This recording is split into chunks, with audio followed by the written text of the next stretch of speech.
এই যে আমি আলু আর পনিরটাকে ভাজা করে উঠিয়ে নিয়েছি। এখন আমি কড়াইতে আর একটু তেল দিয়ে দেব।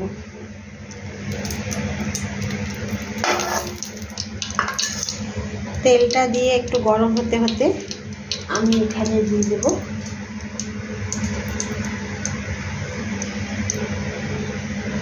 এই ছোট এলাচ আর গোলমরিচ।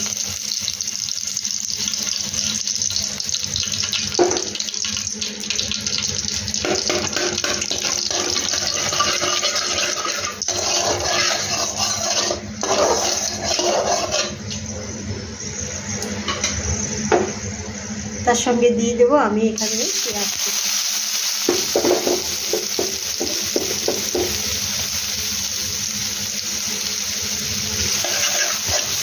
গ্যাসটাকে মিডিয়াম করে দেবো, তার সঙ্গে হালকা করে একটু ফ্রাই করবো।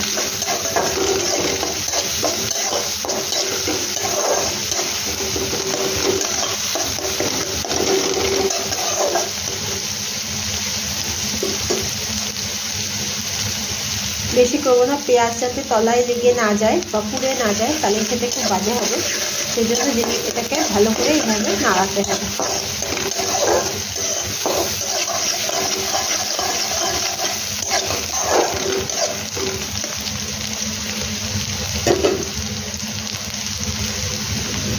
তার সঙ্গে আমি দিয়ে দেবো এখানে এই টমেটো পিউরি।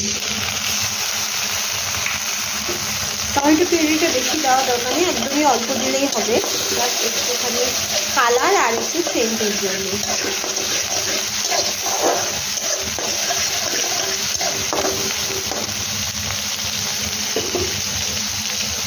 এটা হতে হতে আমি এখানে অল্প লবণ দিয়ে দেবো। লবণটা পরে আমি আবার দেবো, যার জন্য এখানে এই পেঁয়াজগুলো মধ্যে দিলাম, যাতে পেঁয়াজগুলো একটু সুন্দরভাবে তাড়াতাড়ি নরম হয়ে যায়।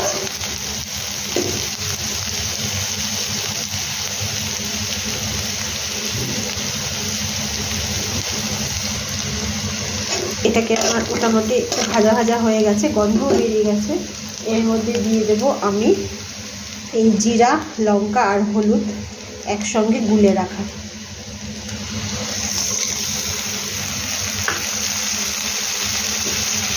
গ্যাসটা মিডিয়ামেই রেখে দেবো।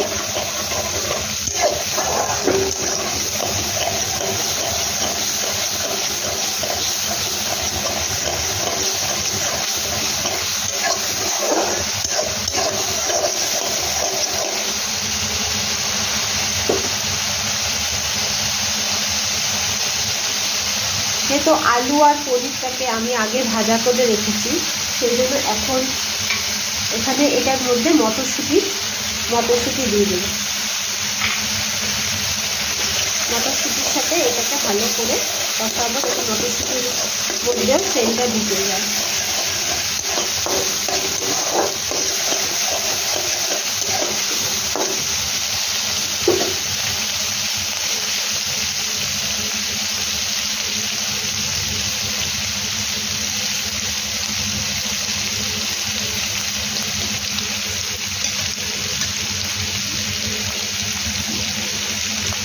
এখন আমি এর মধ্যে ভাজা করা আলুগুলো দিয়ে দিই।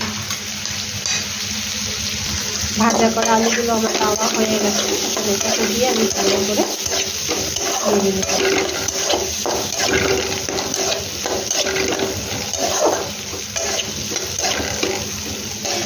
এটার মধ্যে এখন আমি অল্প পরিমাণে, আগে যেহেতু লবণ দেওয়া হয়েছে সেই জন্য একটু পরিমাণে একটু লবণ দেব আর একটু মিষ্টি দেব।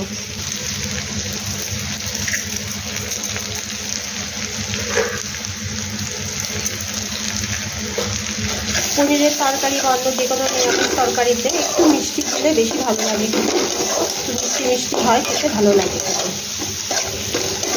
অনেকে মিষ্টিটা কম খায়, তোমরা যে যেরকম মিষ্টি খাও সেটা বুঝে তোমরা দিও। আমি একটু বেশি পরিমাণে মিষ্টি খাই, যার জন্য আমি একটু বেশি মিষ্টি দিচ্ছি এখানে।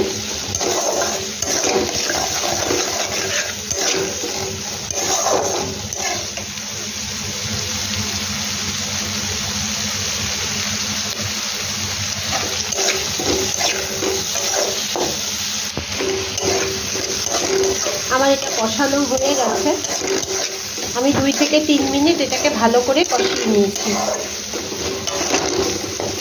এখন এটার মধ্যে আমি দিয়ে দেব গরম জল। এটা আমি কেটলিতে আমি গরম জল করে নিয়েছি, আমি এখানে গরম জল দিয়ে দেবো। নিরামিষ তরকারিতে হোক, যে কোনো কিছুতেই হোক, আমি সবসময় গরম জলই দিই। গরম জলটা দিলে ভালো। তা আমি এটা একটু মাখা মাখা করব, সেই জন্য আমি জল বেশি দিব না। আলুটা যাতে সিদ্ধ হয় সেই বুঝে জল দেবো। আর মটরশুঁটিটা অটোমেটিক সিদ্ধ হয়ে যায়, ওটা একটু শক্ত থাকলেও মানে খেতে খারাপ লাগে না।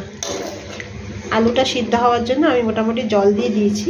এখন এটার উপর দিয়ে দেবো আমি ঢাকা। ঢাকা দিয়ে আমি 5 থেকে 7 মিনিট এটাকে হতে দেব। তারপরে 5-7 মিনিট পরে আমি এসে দেখবো এটার কি অবস্থা।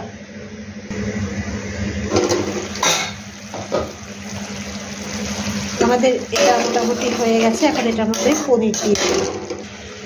এখানে পনির আর কাঁচা লঙ্কা একসাথে আছে, এটাকে আমি একসাথে দিয়ে দেবো।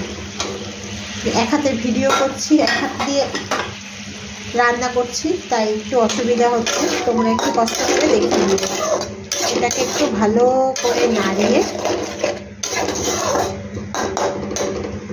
নাড়িয়ে গরম জল করে রেখেছিলাম, এটা আরেকটু দিয়ে দেব। দিয়ে আমি এখানে একটু কসুরি মেথি এভাবে হাত দিয়ে এটা উপর দিয়ে আমি দিয়ে দেবো, বেশি না, অল্প দেবো। নিরামিষ তরকারি, পনিরের তরকারিতে কসুরি মেথিটা খেতে খুব ভালো লাগে। দিয়ে এটাকে একটু মিডিয়াম আঁচ করে 2 মিনিট ঢাকা দিয়ে রাখবো। এটা আমি উঠিয়ে নিয়েছি। এখন এটাকে আমি গরম গরম পরিবেশন করব। এটা গরম গরম রুটির সাথে, লুচির সাথে, গরম ভাতের সাথে খেতে খুবই ভালো লাগবে। তা তোমরা এটা কেমন লাগলো আমাকে অবশ্যই জানাবে। আমার চ্যানেলটা সাবস্ক্রাইব করবে, শেয়ার করবে এবং লাইক করবে। নেক্সট ভিডিও নিয়ে আমি